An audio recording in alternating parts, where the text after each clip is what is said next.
Gloria a Dios. Hermanos, hermanas, sean todos bienvenidos.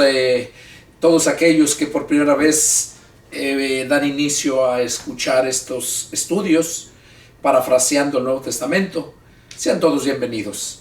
Vamos a hacer una oración para dar inicio a este estudio y vamos a empezar el estudio número 52. Vamos a orar para que sea Dios quien nos hable. Padre Santo, Jehová Dios, Señor nuestro, en el nombre de mi Señor Jesucristo, en esta hermosa mañana te doy muchas gracias, Padre, por la vida que me das. Te doy muchas gracias, Padre, porque me das el privilegio de poder llegar, estar aquí en este lugar para exponer tu palabra a través de estas redes sociales a todos aquellos cuantos tú les permitas el privilegio de que lo escuchen, porque es un privilegio que no todos tienen. Señor, yo me deposito en tus manos, te pido que unjas mis labios, que hables a través de mi boca, Señor, que desde la coronilla de mi cabeza y hasta las plantas de mis pies me revistas con el poder de tu Santo Espíritu, Padre, y que esa sabiduría pura que desciende de lo alto inunde mi ser, inunde, Padre, mi corazón para que pueda de ahí salir todo lo que tú quieras. Me deposito en tus manos, Padre Celestial, y todo esto te lo pido para gloria de tu nombre, en el nombre de nuestro Señor Jesucristo. Amén. Amén. Gloria a Dios. Bueno, terminamos el estudio número 51 con el capítulo número 16 de Lucas. Vamos a empezar el estudio número 52. Y vamos a empezar en el Evangelio de San Lucas, capítulo 17. Voy a leer y seguimos analizándolo. Dice: dijo Jesús a sus discípulos: imposible es que no vengan tropiezos, mas ay de aquel por quien vienen. Mejor le fuera que se le atase al cuello una piedra de molino y se le arrojara al mar, que hacer tropezar a uno de estos pequeños. Miren por ustedes mismos. Si tu hermano pecare contra ti, repréndele, y si se arrepintiere, perdónale. Y si 7 veces al día pecare contra ti, y 7 veces al día viniere a ti diciendo me arrepiento, perdónale. Aquí el Señor Jesús nos está dando una enseñanza respecto a esto. Primeramente les dice que es imposible que no vengan tropiezos. Mientras estemos en este mundo lleno de maldad, para donde quiera que caminemos, vamos a tener tropiezos. Porque es necesario. Porque por medio de los tropiezos nosotros aprendemos a caminar mejor.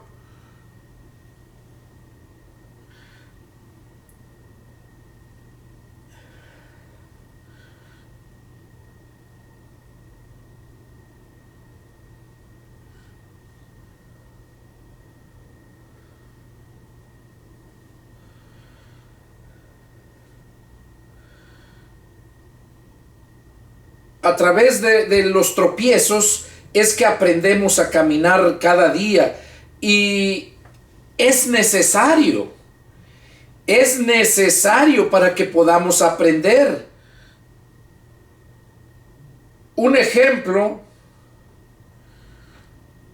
lo vemos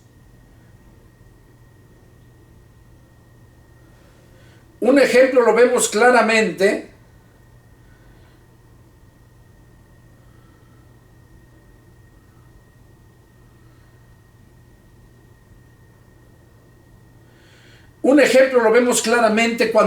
cuando nosotros nacemos de nuestra madre, cuando somos unos niños recién nacidos.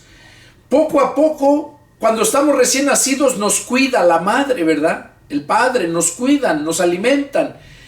Y ya que vamos creciendo, empezamos a gatear, a arrastrarnos, a caminar así. Pero a medida que vamos fortaleciéndonos y vamos creciendo, empezamos a dar pasos. Y cuando empezamos a dar pasos, es ahí donde nos damos muchas caídas, tenemos tropiezos. Espiritualmente hablando es lo mismo. Cuando nosotros recién nos convertimos a Cristo, 2 Corintios 5:17 dice que si alguno está en Cristo, nueva criatura es, que las cosas viejas pasaron, he aquí todas son hechas nuevas. Entonces, cuando estamos en Cristo, somos esas nuevas criaturas espirituales. Somos los que hemos nacido del Espíritu. Y como nuevas criaturas vamos a ir teniendo esos tropiezos. Vamos a ir caminando, aprendiendo a caminar.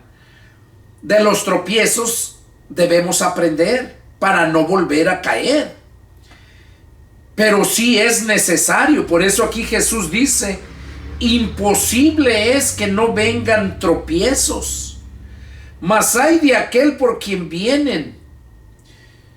Mejor le fuera que se le atase al cuello una piedra de molino y se le arroje al mar, que hacer tropezar a uno de estos pequeños.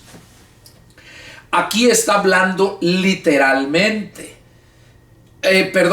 Aquí está hablando espiritualmente. Porque literalmente es cuando les mencioné hace un momento, cuando somos niños y vamos aprendiendo a caminar y tropezamos con algún zapato, o no nos aprendemos a balancear bien, todavía no tenemos la fuerza y nos caemos, literalmente. Pero cuando nacemos del Espíritu, cuando nacemos de nuevo, somos unas nuevas criaturas espirituales. Y ahí, como criaturas espirituales, a eso se está refiriendo el Señor. A aquellas personas que sirven de tropiezo. Que sirven de tropiezo para que caiga una criatura nueva, un nacido de nuevo. El Señor Jesús les decía que era imposible que no hubiera tropiezos. Dice, mas hay de aquel por quien vienen. Vemos que el mismo Señor Jesucristo encontró tropiezos. Encontró grandes tropiezos. Cuando el diablo lo llevó al desierto, cuando Jesús estuvo 40 días y 40 noches orando y ayunando, ¿cómo dice la Escritura, después de que fue bautizado? ¿Cómo dice la Escritura que llegó el diablo a qué? A tentarle, para hacerle caer, o sea, a hacerle de tropiezo. Y cuántas veces nuestra misma familia, cuando recién nos convertimos a Cristo, nos sirven de tropiezo porque se burlan de ti y no quieren saber nada de ti. Y si es tu madre o tu padre, te dicen que dejes eso, que eso está mal. ¿Por qué? Porque ellos fueron instruidos en esa religión tradicional que se impuso a todo el mundo, que es la Iglesia Católica. Entonces, cuando te conviertes a Cristo, vienen grandes tropiezos. Tus mismos hermanos, tus familiares. Por eso Jesús dijo,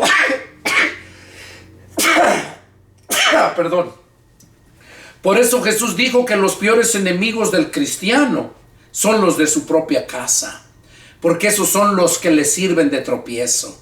Lo leímos en días anteriores, donde dice que 5 en una familia estarán divididos, 3 contra 2 y 2 contra 3. La nuera contra la suegra, la madre contra la hija, el padre contra el hijo. Y dice que los peores enemigos del hombre son los de su propia casa. Esos son los tropiezos. Pero aparte de eso, recordemos el tropiezo espiritual también se refiere a aquellos falsos hermanos, aquella gente religiosa. Y lo podemos ver y entender, ya lo he mencionado varias veces, lo hemos leído, cuando Jesús les dijo a los fariseos que eran hipócritas, que ellos iban en busca de un prosélito y finalmente lo hacían 2 veces más hijo del infierno que ellos. Jesús les decía que eran unos guías ciegos que enseñaban a otros, pero ellos no se enseñaban a ellos mismos porque no lo sabían. Y dice que un ciego no puede guiar a otro ciego, De modo que si Jesús les dijo que eran guías ciegos, quiere decir que a los que estaban guiando no los podían guiar. Y no porque no tenían conocimiento, sino porque invalidaban la palabra de Dios, como Jesús les dijo, poniendo como mandamiento tradiciones de hombres. Por esa razón Jesús les dijo que ellos ni entran al reino de Dios y ni dejan entrar a los que quieren entrar. Esos son tropiezos, que es las religiones. Por eso, a mí, desde que el Señor me hizo libre de la religiosidad, empezó a derramar la bendición, tanto material como espiritual. Y me ha permitido ir a muchos lugares a predicar el evangelio, ganar muchas almas. Y ahora que puso Él en mi corazón continuar con estos estudios, Él lo hizo para que tú que estás ahí enfrente tuvieras la oportunidad de conocer la palabra de Dios y no fueras presa fácil de la religiosidad, de todas las religiones. ¿Por qué? Porque todas las religiones lo que quieren es gente, miembros, para que se haga más grande y entre más dinero, lógico.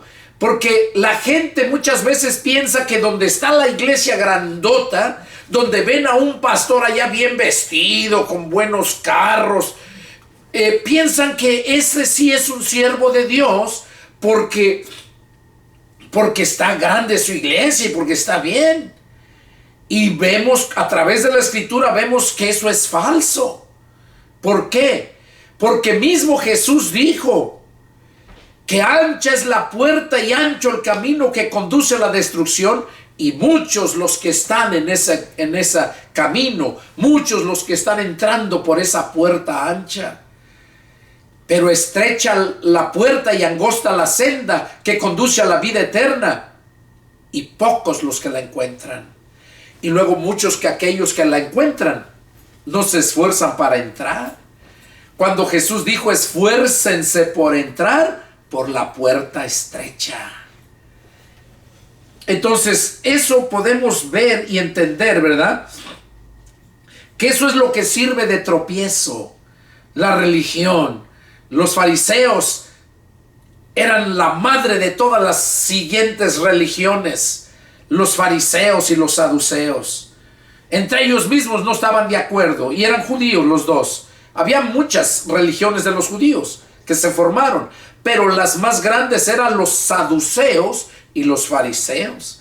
Los fariseos eran los plebeyos, los pobres, y los saduceos eran los del dinero, los de la alta. Y entre ellos no se ponían de acuerdo, porque los saduceos no creían en la resurrección. Los fariseos sí, porque la Biblia lo habla. Los fariseos estaban bien en la palabra. Incluso Jesús dijo que en la cátedra de Moisés se sentaban ellos. Dice, todo lo que ellos les digan, háganlo, pero no hagan lo que ellos hacen. Pero acordemos esto. Y esto va por el pasaje que les dije, donde Jesús les dijo, van en busca de un prosélito y finalmente lo hacen 2 veces más hijo del infierno. No es que hay una contradicción cuando dijo en la cátedra de Moisés se sientan estos. Todo lo que ellos les digan, háganlo.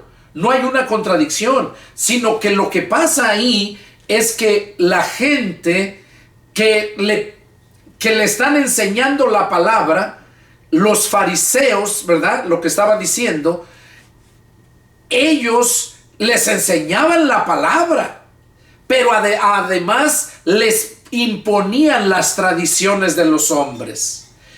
Y si analizamos ese pasaje, Jesús dijo, en la cátedra de Moisés se sientan estos, los escribas y los fariseos.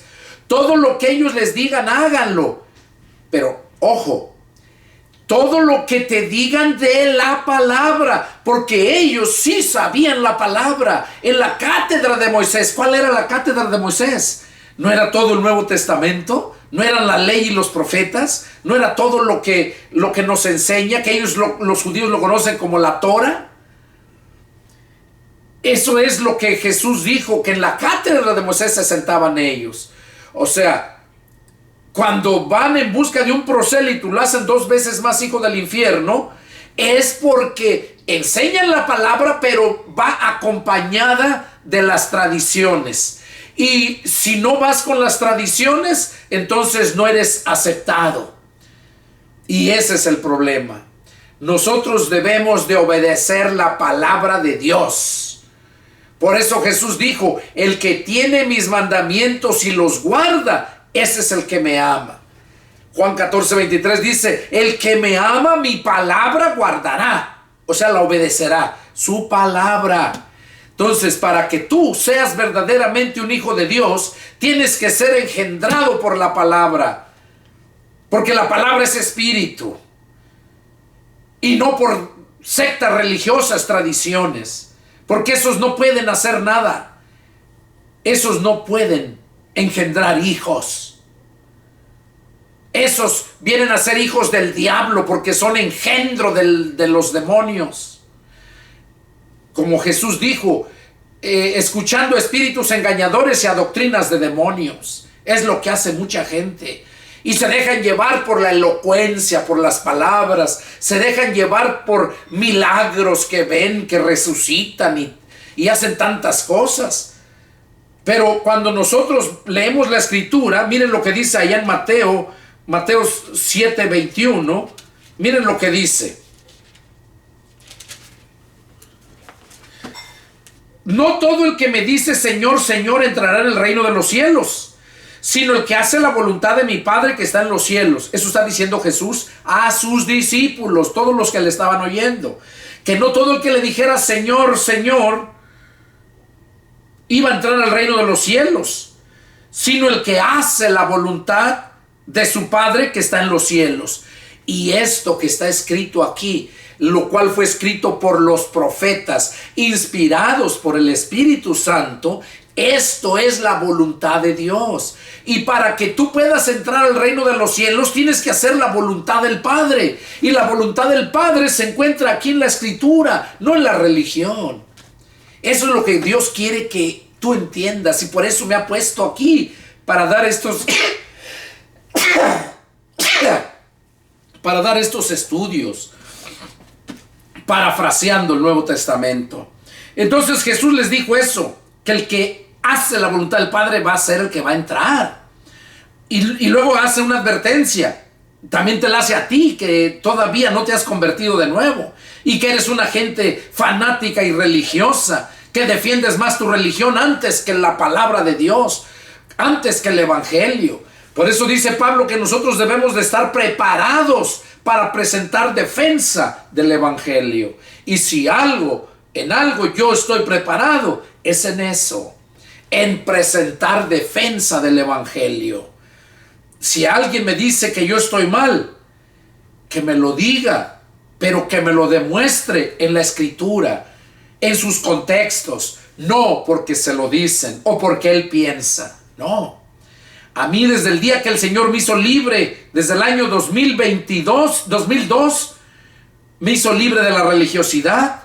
Cuando yo le recriminé, cuando llegué al extremo a no tener 5 pesos para un kilo de tortillas allá en México. Cuando yo me gradué de la universidad que estuve estudiando en California, me gradué en mayo del 99 y de ahí me fui a predicar. Terminé hasta diciembre del 99 mi trabajo y renuncié para irme a predicar el Evangelio. Y me llevé mis ahorros, bastante. Todo se consumió en año y medio, predicando, ayudando a la gente y todo. Y cuando se me acabó el dinero, ahí fue donde me vi abandonado por Dios. Y era mi pleito. Y yo le decía a Dios, ¿dónde están tus promesas? Tu palabra dice que busquemos primeramente el reino de Dios, su justicia, y todo vendrá por añadidura. ¿Dónde está tu añadidura? Tu palabra dice que si en lo poco me eres fiel, en lo mucho te pondré. Y yo me esforcé para serte fiel, dejé todo para venir a predicar tu palabra. Y así les pagas a los que te sirven. Y fue cuando yo cerré la iglesia y me regresé a California. Eso estamos hablando, fue en el 2021, en mayo del 2001, perdón. Yo me fui en diciembre del 99 y regresé en mayo del 2001. porque ya no tenía ni dinero. Pedí prestado para el pasaje, para el avión. Y ya que llegué, luego empecé a trabajar otra vez ganando buen dinero, porque ganaba casi a 19.97 la hora en el 99. Y cuando ya regreso, ya empecé a ganar a $22 la hora en el 2001. Y ahí rápido empecé a trabajar, y allá fue donde conocí a un hermano, y ese hermano en la calle me invitó a su iglesia. No era bautista, porque me convertí en una iglesia bautista, estudié en la Universidad Bautista, pero el Señor me mostró lo que es verdaderamente un cristiano y no un religioso. Y por esa razón Él no me podía bendecir. Y así como yo, así andan muchos. Yo conozco muchos pastores que andan mendigando, pasando hambres, pero creen que están bien. Y les he dicho, dejen su religiosidad para que Dios los pueda bendecir de verdad. Y siguen aferrados a sus religiones. Y los conozco muchos. Y ellos se admiran de verme. Yo no cobro. Ando predicando. Yo hago campañas. Yo no cobro. Yo no vivo de la gente. Yo vivo de la bendición que Dios me da, porque yo trabajo para Dios. Si tú trabajas para una compañía, pues esa compañía te va a pagar. No te va a pagar otra compañía. Entonces, ¿cómo tú trabajas para Dios? ¿Y cómo es que te va a pagar otra persona? Que ciertamente los diezmos y las ofrendas que llegan a la iglesia son para que el pastor los administre, porque él es el que va a dar cuentas. Pero hoy en día no, tienen su secretaria, tienen sus tesoreros, y muchos religiosos tienen su cuerpo gobernante de diáconos, y esos son los que mandan. Y varias religiones tienen eso. Los bautistas son unos de ellos. Ellos son los que mandan, no el pastor. Y no puede haber un cuerpo con tantas cabezas. La Biblia enseña que el pastor es la cabeza de la iglesia local. Él es el que va a dar cuentas. Entonces, ¿por qué se le va a demandar al pastor si otros son los que toman las decisiones? Son unos cuerpos fenómenos con más cabezas. Y no, la palabra de Dios enseña que el pastor es la cabeza de la iglesia. En Hebreos 13:7 dice, obedezcan, analicen, acuérdense de sus pastores que les hablaron la palabra de Dios. Consideren cuál haya sido el resultado de su conducta e imiten su fe. Eso dice Hebreos 13:7.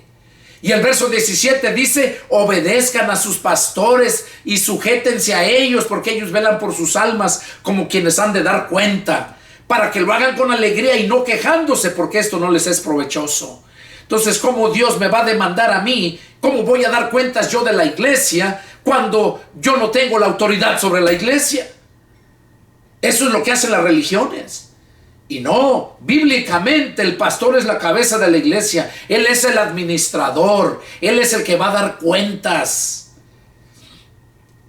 Él es el que va a dar cuentas ante Dios. Entonces, lo que llega de diezmos y ofrendas es para los gastos del templo. Es para que el pastor no le falte nada que comer, para que tenga su buen carro. Pero al decir un buen carro no quiere decir un carro exageradamente caro. Puede comprar un carro nuevo para que le sirva mejor, pero no tiene que ser muy lujoso ni ostentoso. Es para que viva bien, para que vista bien, pero también para que siga predicando el evangelio, se sigan levantando más iglesias, y eso no lo miras. La mayoría se están llenando, ellos viviendo la gran vida, la tienen a la iglesia como si fuera un negocio, una empresa de ellos. Así viven los pastores de hoy en día, y eso es detestable ante Dios. Y conste, yo soy pastor. Dios me llamó al ministerio el 26 de septiembre del 93 a las 6 de la tarde, y en la noche a las 9:45 de la noche me confirmó el llamado. Ahí me hizo ver. Le pedí pruebas después de eso, y me las respondió para que yo estuviera seguro de que verdaderamente Él me estaba llamando a ese ministerio. Pero yo estaba atado a ligaduras religiosas, y por eso no era yo usado por Dios. Esos grandes predicadores que se nombran ellos, que les miras miles de vistas en sus videos, no creas que ellos están así porque de verdad son unos grandes siervos de Dios y le sirven a Dios. No. Son personas religiosas que buscan la forma de vivir, y esos videos que suben son para que ahí YouTube también les pague. Puro negocio. Y yo estos videos que subo, yo los hago no para que me paguen, yo no los tengo monetizados. Yo no voy ahí a YouTube para registrarlos para que me paguen, porque eso tienes que hacerlo tú. Yo los subo para darle la gloria a Dios y para darte la información a ti, lo que Dios quiere que tú sepas. Volviendo al tema que estábamos, dice acá el Señor acerca de... Dice el Señor acá en Mateo 7:21, donde dice que no todo el que le diga Señor va a entrar al reino de los cielos, sino el que haga la voluntad de su Padre.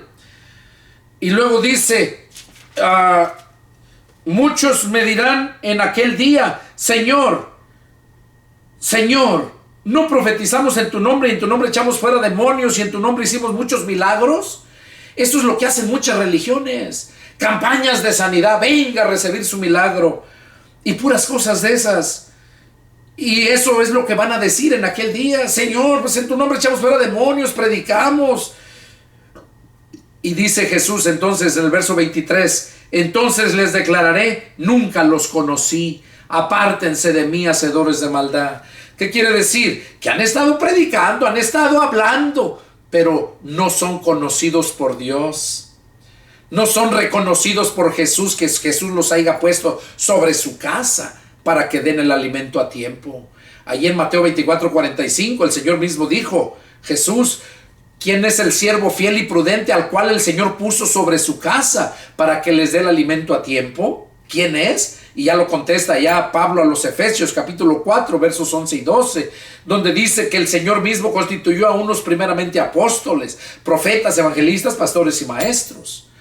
Y dice el verso 12, con el fin de perfeccionar a los santos, o sea, los que recién nacen de nuevo del Espíritu, que van formando parte de la iglesia o del cuerpo de Cristo, que es la iglesia, el pueblo de Dios. Entonces, para eso nos llamó el Señor, nos constituyó para perfeccionar a los santos, para la obra del ministerio, para la edificación del cuerpo de Cristo. O sea, para que la iglesia, que es el cuerpo de Cristo, sea edificado, o sea, crezca más grande. Pero no en un lugar, sino se refiere en toda la tierra. Que la iglesia de Jesucristo crezca. No una iglesia local, como muchos se aferran a hacer grande su iglesia, que ni se conocen. Y la gente le gusta ir ahí porque ahí, si quiere diezma, si no quiere no diezma, y vive la vida como sea. Así como la religión católica, que llegan los que quieren, van los que quieran, a la hora que llegan, y ya. Y no es así. Nosotros debemos de ser bíblicos. Volviendo a donde estábamos, habla Jesús que el que es de tropiezo, dice, mejor le fuera que se le atase al cuello una piedra de molino y se le arroje al mar, que hacer tropezar a uno de estos pequeños.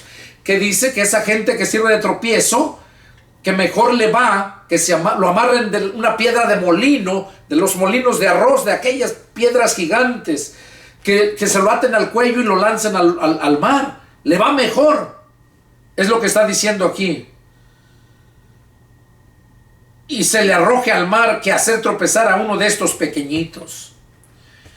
Miren por ustedes mismos. Oigan, aquí lo está hablando Jesús.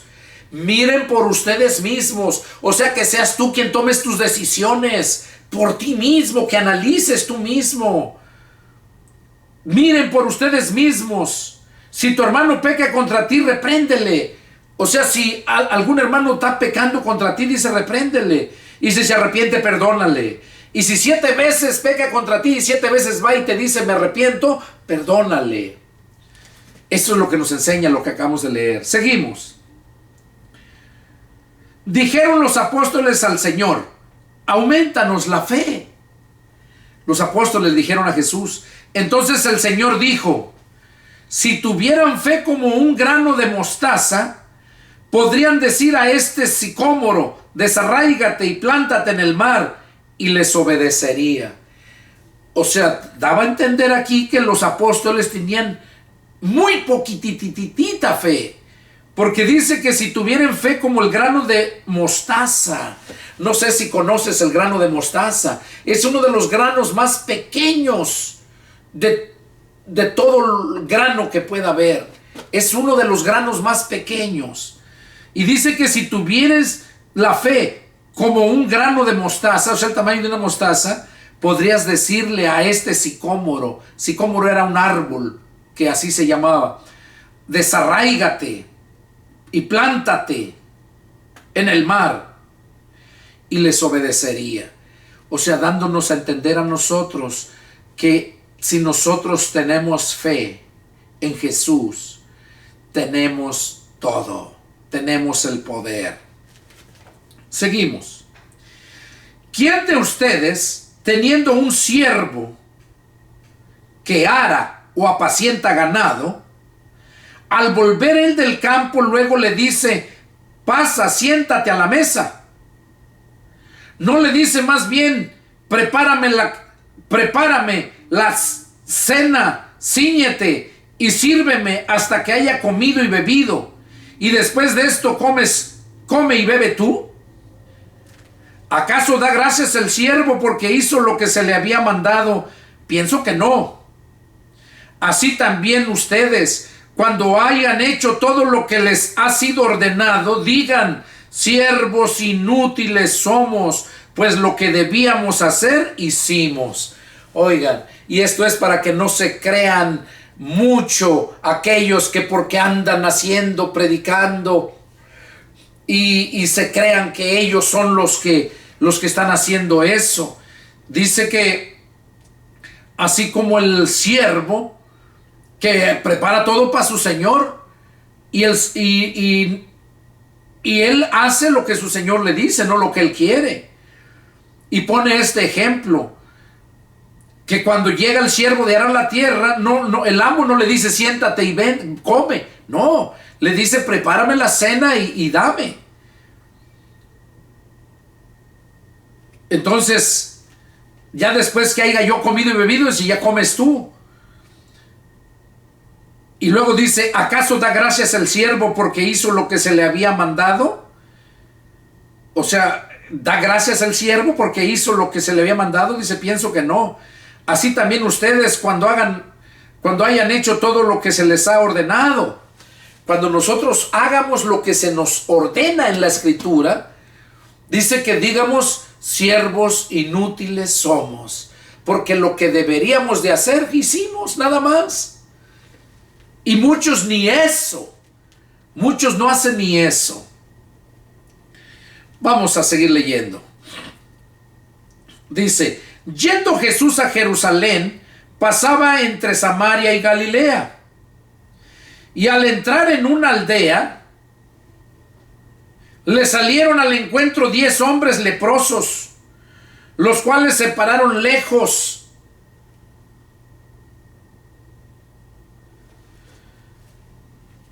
Dice: y alzaron la voz diciendo: Jesús, Maestro, ten misericordia de nosotros. Cuando él los vio, les dijo: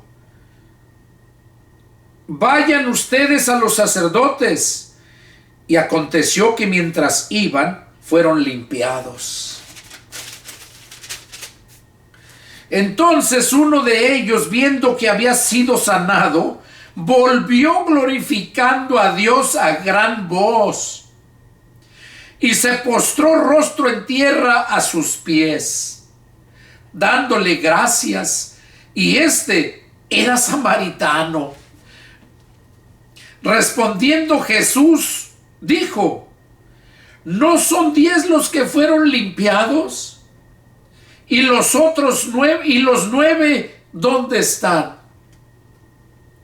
No hubo quien volviese y diese gloria a Dios, sino este extranjero. Y les dijo: levántate, vete, tu fe te ha salvado. Aquí en esta lectura que tuvimos, dice que Jesús pasaba, ¿verdad?, por Jerusalén. Iba a Jerusalén y pasaba por Samaria. y Galilea, pasaba entre medio, dice, entre Samaria y Galilea. Y al entrar en una aldea le salieron al encuentro 10 leprosos. Los leprosos tenían que estar siempre aislados. Los leprosos tenían que estar siempre aislados fuera de la ciudad. No podían juntarse, entrar a la ciudad. Y si gente iba a pasar por ahí, ellos ahí estaban, ellos tenían que gritar que eran leprosos para que la gente no se les acercara, sino que se fueran por otro lado. Entonces dice que cuando Jesús iba a aquel lugar, pasaba por esos lugares, dice que entre Samaria y Galilea, dice que le salieron esos 10 leprosos. Dice que los cuales se pasaron de lejos. Se pararon de lejos. O sea, allá los miró, pero de lejos, no podían acercarse. Y de allá de lejos donde estaba le gritaron a Jesús. Y alzaron la voz diciendo, oiga, alzaron la voz, o sea, le gritaron a Jesús. Jesús, Maestro, ten misericordia de nosotros. Esas fueron las palabras de ellos a Jesús, que tuviera misericordia de ellos. Y si algo le agrada y glorifica a Dios, es cuando tú confías, cuando tú apelas a la misericordia de Dios, porque Dios se conoce como el Padre de la misericordia, que sus misericordias son nuevas cada mañana. Entonces aquí les dijeron que tuviera misericordia de ellos. Dice, cuando Él los vio, o sea, Jesús los vio, les dijo, o sea, los vio pero lejos, acuérdense. Les dijo, vayan, muéstrense a los sacerdotes, porque cuando había una sanidad de una persona, tenía que ir al sumo sacerdote y dar una ofrenda por la sanidad que había recibido de parte de Dios.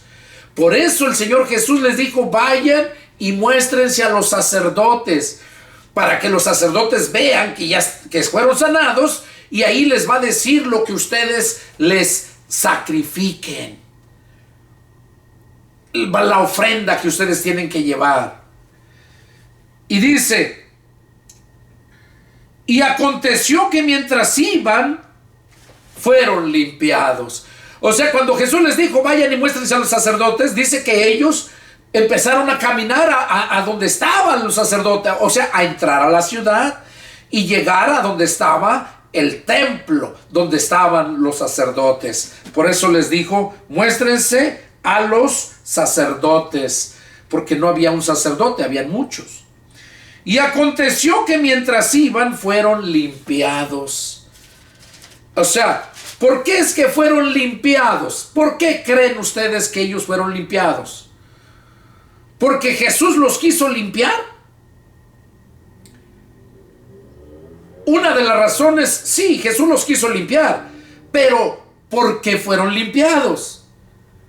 Por su fe, porque le creyeron a Jesús. Jesús solamente les dijo, vayan y muéstrense a los sacerdotes. Si ellos no hubieran creído en Jesús, le hubieran dicho, oye, pero ¿cómo vamos a ir si estamos leprosos y tú sabes que no podemos entrar a la ciudad?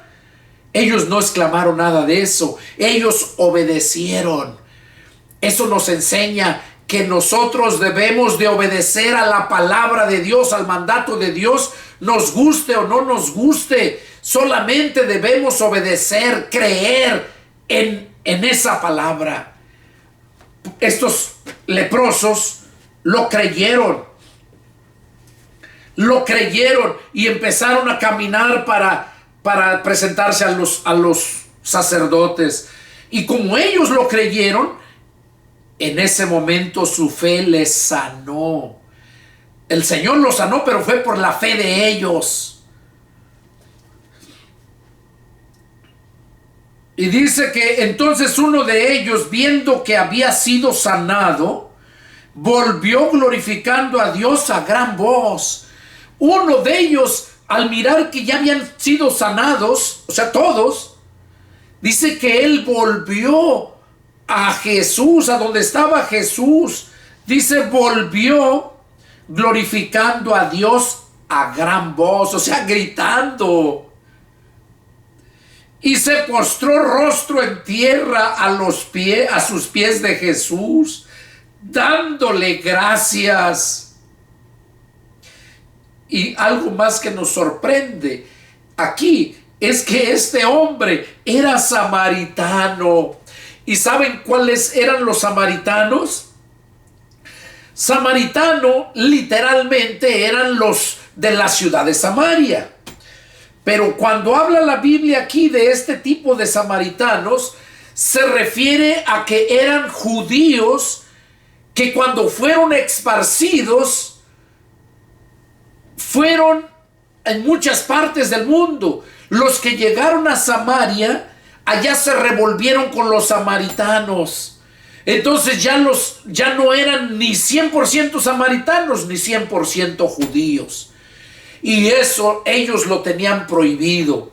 Entonces los que nacieron de hijos samaritanos, los hijos que nacieron de samaritanos y judíos, eran despreciados, eran menospreciados, y por eso les decían samaritanos. Este leproso era samaritano, era de esos. Y dice que este volvió glorificando a Dios a gran voz, se postró a los pies de Jesús y le dio gracias. Y le dio muchas gracias a Jesús. Cuando Jesús mira a este hombre allí inclinado a sus pies, dándole gracias, Jesús le dijo, ¿no son 10 los que fueron limpiados? ¿No fueron 10 los que limpié? ¿Y los otros 9 dónde están? No hubo quien volviese y diese gloria a Dios sino este extranjero. Y le dijo, levántate, vete, tu fe te ha salvado. Así hay mucha gente samaritana. Me refiero a gente cristiana que se revuelve con el mundo. Esos son samaritanos. Y yo les digo a esa gente que son peligüeys. Para los que no saben, peligüey se le nombra a la cruza de un borrego con una chiva, o de un chivo, un cabro, con una cordera, con una oveja. La cruza, porque ni son chivos y ni son borregos, son peligüeyes. Son mixteados y son grandes y crecen como tienen un poquito de lana, porque no son como los chivos pelones, ni tampoco son con mucha lana como los borregos. Tienen un poco de lana y están más grandes que el chivo, y muchos están hasta más grandes que las ovejas. Esos son peligüeyes. Entonces hay muchos así, peligüeyes, que aquí la Biblia los menciona samaritanos, que son mixtura de judíos con los de Samaria. O sea, con la demás gente del mundo también. Ellos tenían prohibido casarse con otras razas, así como el Señor Jesús nos prohíbe que nos casemos con gente que es del mundo. Y yo conozco muchos hijas de pastores que se han casado con gente del mundo. Y bueno, eso trae consecuencias por no atender a la palabra de Dios. Trae consecuencias. Pero lo que me sorprende aquí a mí es esto, que este hombre llegó y se postró y le dio gracias. Y Jesús, ¿cómo los pudo contar el montón que estaban allá? Nomás los miró a lo lejos, porque Jesús lo sabe todo. Jesús sabía que eran 9. que eran 10 y que 9 no habían ido. Por eso le preguntó a aquel hombre, ¿que no fueron 10 los que limpié? ¿Y los 9 dónde están? Y así hay muchos malagradecidos que no van a darle las gracias al Señor Jesús. No reconocen que lo que tienen, como viven, la abundancia que tienen, es porque Jesús así lo ha querido, no por sus propios méritos, no por eso. Eso es lo que nos enseña esta lectura, que nosotros no debemos de ser como esos 9 malagradecidos, que debemos de ser como ese samaritano, reconocer que el que nos hizo, el que nos cambió, el que nos bendice, el que nos da todo, es el Señor Jesús, y a Él le debemos dar la gloria y la honra. A Él le debemos de dar las gracias siempre por todo lo que nos da y lo que nos sigue dando. Seguimos. Preguntando por los fariseos cuándo había de venir el reino de Dios, les respondió y dijo, o sea, los fariseos le preguntaron a Jesús que cuándo había de venir el reino de Dios. Jesús les respondió y les dijo, el reino de Dios no vendrá con advertencia. El reino de Dios no vendrá con advertencia, dice. Ni dirán, helo aquí o helo allá, porque he aquí el reino de Dios está entre ustedes. Oigan, ¿qué es lo que les estaba diciendo Jesús? Dice que le preguntaron los fariseos. Recordemos que los fariseos no lo quisieron, ni los saduceos, nadie de los judíos, un pequeño grupo. Pero aquí dice que le preguntaron que cuándo había de venir el reino de Dios. Y Jesús les dijo que el reino de Dios no vendría con advertencia. El reino de Dios no iba a venir con advertencia, dice. Ni dirán, helo aquí, o sea, ni dirán, ahí está o está allá. Dice, el reino de Dios, dice, he aquí, el reino de Dios está entre ustedes, refiriéndose a Él mismo, porque Él es el que tiene su reino. Él es el Rey de Reyes y tiene su reino. Y por eso les dijo, el reino de Dios está entre ustedes. Por eso dice que no va a venir con advertencia. Cuando Jesús llega a una persona, no llega con advertencia, sino es Dios quien pone en el corazón del hombre el que llegue a conocerlo, a Jesús, sea que lo lleve a una campaña, sea que lo lleve a escuchar estos mensajes, estos videos, pero es Dios el que inicia todo. La Biblia dice que Dios es el que pone en el corazón del hombre tanto el querer como el hacer.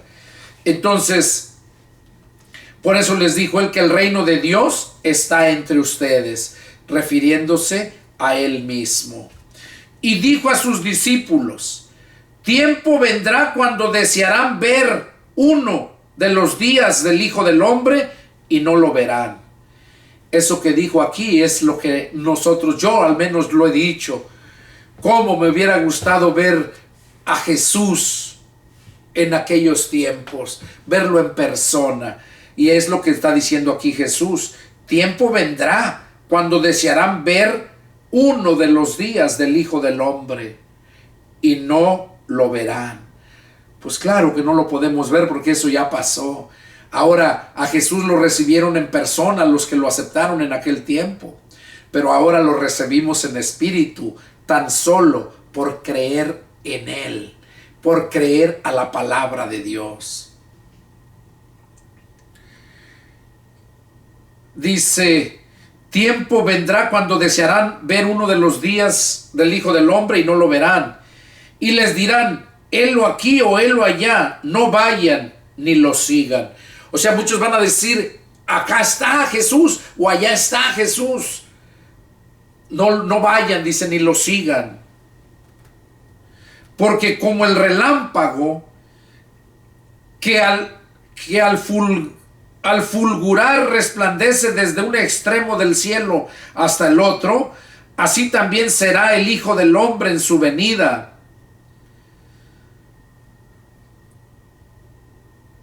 Así estaba diciendo cómo iba a ser la venida de él. Porque como el relámpago que al fulgurar resplandece desde un extremo del cielo hasta el otro, así también será el Hijo del Hombre en su día. O sea, como el relámpago que nomás de repente se mira la luz y alumbra, ¿verdad? Así va a ser la venida del Hijo del Hombre, dice, refiriéndose a Jesús. Pero primero es necesario que padezca mucho y sea desechado por esta generación. O sea, les dijo ahí, primero es necesario que padezca mucho, o sea, que sufra. Y después dice, y sea desechado por esta generación. Fue lo que hicieron, lo masacraron, lo humillaron y lo desecharon. Como fue en los días de Noé, oigan el ejemplo que pone. Como fue en los días de Noé, así también será en los días del Hijo del Hombre. Comían, bebían, se casaban y se daban en casamiento hasta el día en que entró Noé en el arca y vino el diluvio y los destruyó a todos. Asimismo, como sucedió en los días de Lot, comían, bebían, compraban, vendían, plantaban, edificaban. Mas el día en que Lot salió de Sodoma, llovió del cielo fuego y azufre y los destruyó a todos. Así será el día en que el Hijo del Hombre se manifieste. En aquel día el que esté en la azotea y sus bienes en casa, no descienda a tomarlos. El que en el campo, asimismo, no vuelva atrás.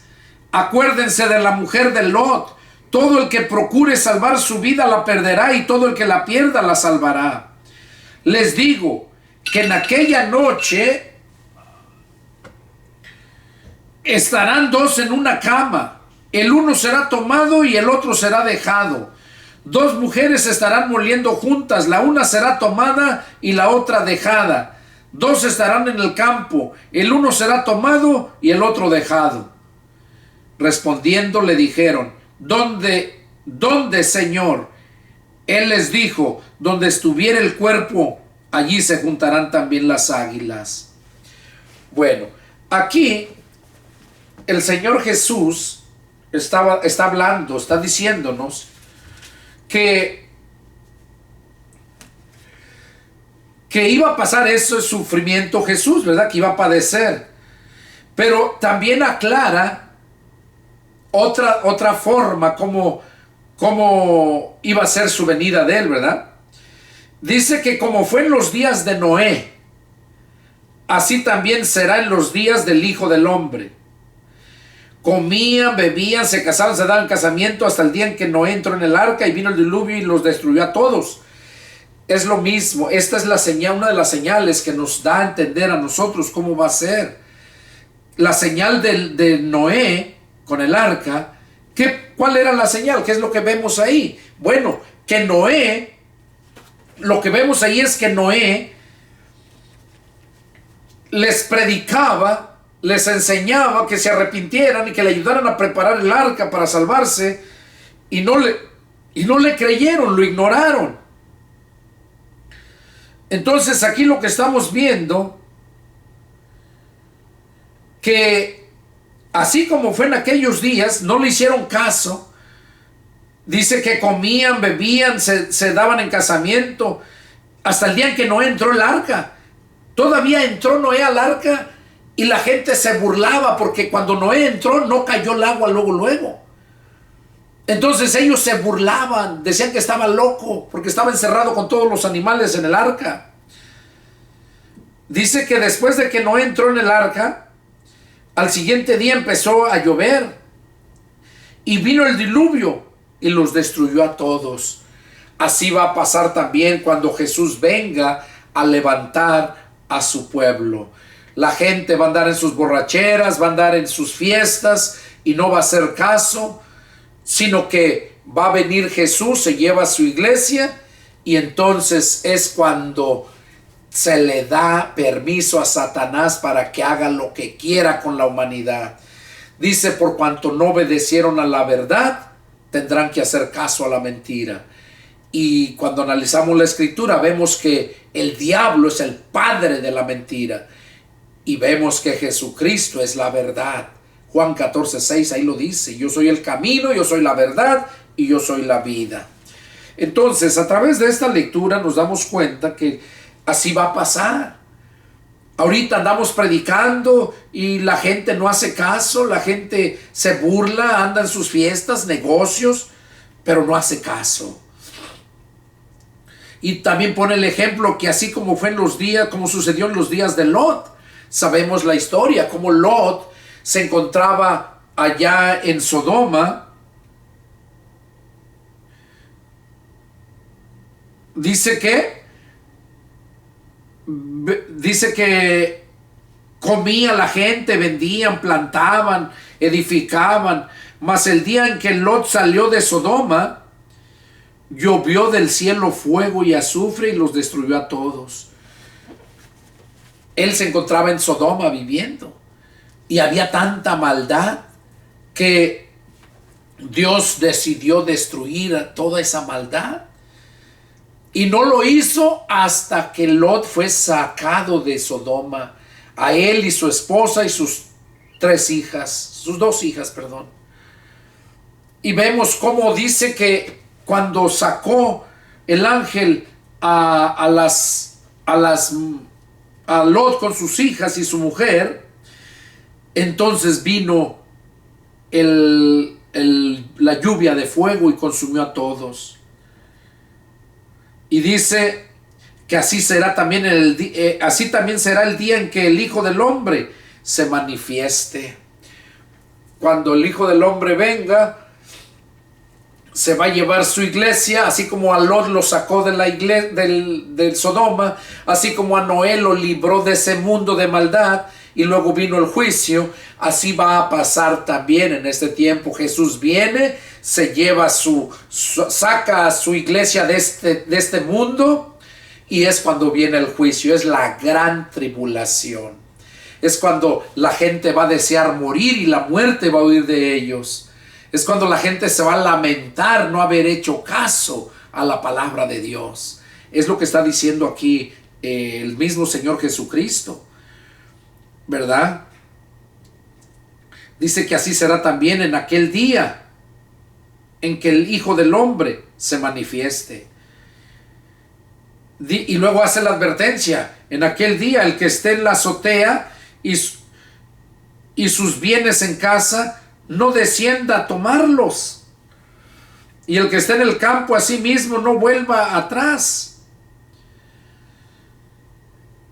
¿Por qué? Porque cuando eso suceda va a ser tan rápido que la gente no va a tener tiempo de hacer nada. Pero aquí lo que nos da a entender esto, donde dice que en aquel día dice: el que esté en la azotea y sus bienes en casa, no descienda a tomarlos, y el que en el campo asimismo no vuelva atrás, dándonos a entender que nosotros, cuando ya hemos creído, no debemos de buscar lo material, no debemos de buscar las cosas materiales y buscar las cosas de Dios. Primero son las cosas de Dios antes que lo material. Y aquí nos pone el ejemplo también que si están en el campo, que no vuelvan atrás. ¿Qué nos enseña? Que cuando nosotros ya estamos en el campo, ¿en el cuál campo? En el campo de Dios, en el reino de Dios. Cuando ya estamos ahí, dice que no vuelvamos atrás. Porque hay otro pasaje donde dice que nadie que pone su mano en el arado y voltea atrás es apto para entrar al reino de Dios. Y acuérdense que cuando habla del arado se refiere al campo, ¿verdad? Porque no vas a ir a arar a la ciudad, a las calles. Se refiere al campo. Y cuando está hablando aquí y el que en el campo esté, dice que no vuelva atrás. El que ya está en el campo no vuelva atrás. O sea, cuando ya estamos en Cristo, no debemos de volver atrás. ¿Por qué? Porque si volvemos atrás, nos pone el ejemplo de la mujer de Lot. Acuérdense de la mujer de Lot. Todo el que procure salvar su vida la perderá, y todo el que la pierda la salvará. Acuérdense de la mujer de Lot. ¿Qué hizo la mujer de Lot? Vemos en la escritura que se les mandó que corrieran para el monte. Vayan, corran y no volteen atrás. Y dice que Lot agarró a sus 2 hijas, una de cada mano, y corrió, y su mujer también iba atrás de ellos. Pero la mujer de Lot volteó a ver atrás. Y dice que cuando volteó a ver atrás, quedó convertida en estatua de sal. ¿Por qué? Por la desobediencia. Recordemos que la desobediencia trae graves consecuencias.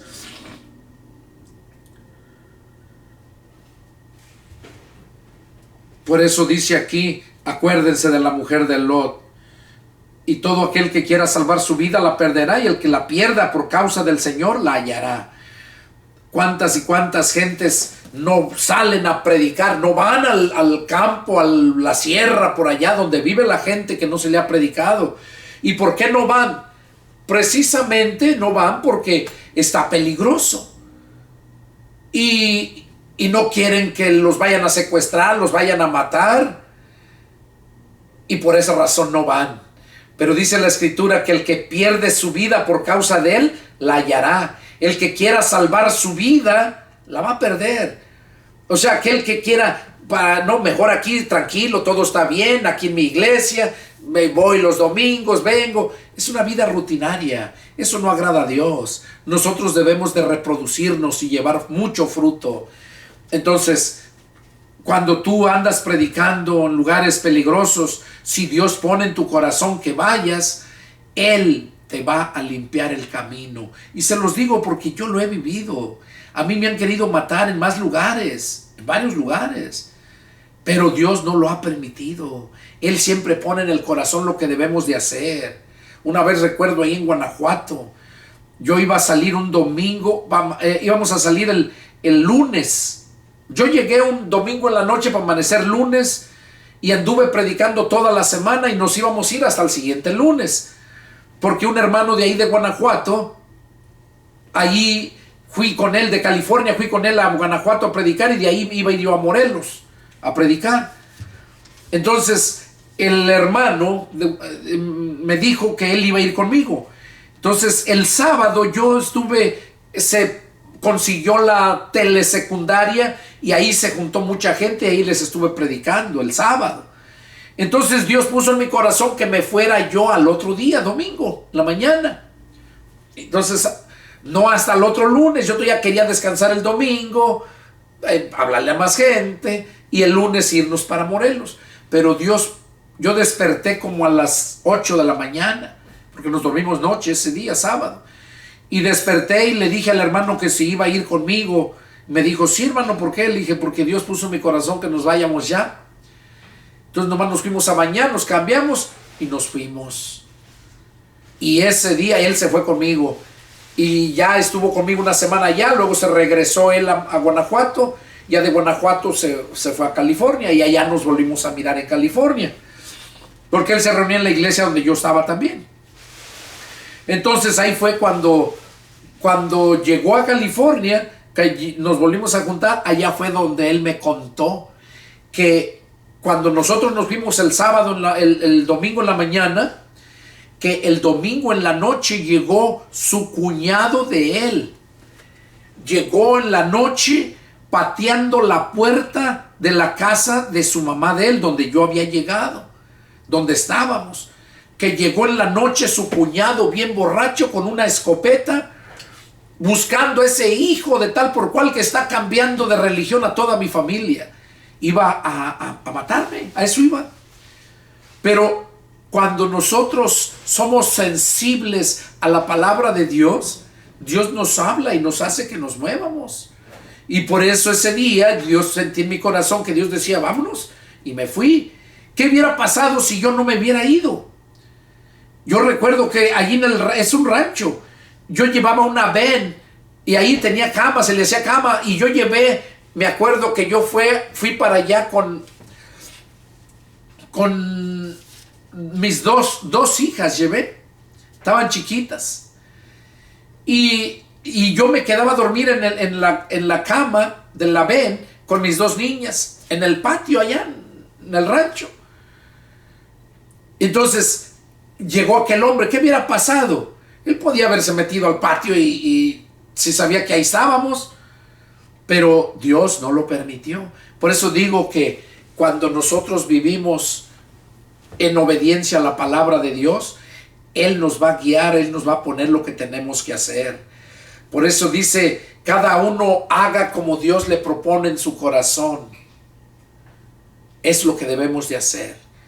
Y por esa razón yo creo en el Señor y es lo que hago. Y luego aquí nos dice, ¿verdad? En aquella noche estarán dos en una cama. El uno será tomado y el otro será dejado. O sea, está hablando cuando Jesús viene a levantar su iglesia. ¿Qué va a pasar? Que Él va a tomar, uno va a ser tomado y otro va a ser dejado. Sí, porque si está el matrimonio y nada más creyó ella y él no, pues ella es tomada, pero él va a quedar dejado. O los hijos van a ser tomados los que son del Señor, los que nacieron de nuevo. Y los que no, ahí se van a quedar. Eso nos da a entender esa escritura. Bueno, hermanos, hermanas, esto es todo lo que yo pude compartir con ustedes hoy. Terminamos todo el capítulo 17 del Evangelio de Lucas. Terminamos con el estudio número 52 y deseo de todo corazón que Dios haya hablado a sus vidas y estaremos viéndonos en el próximo estudio. Que Dios les bendiga y nos vemos la próxima. Adiós.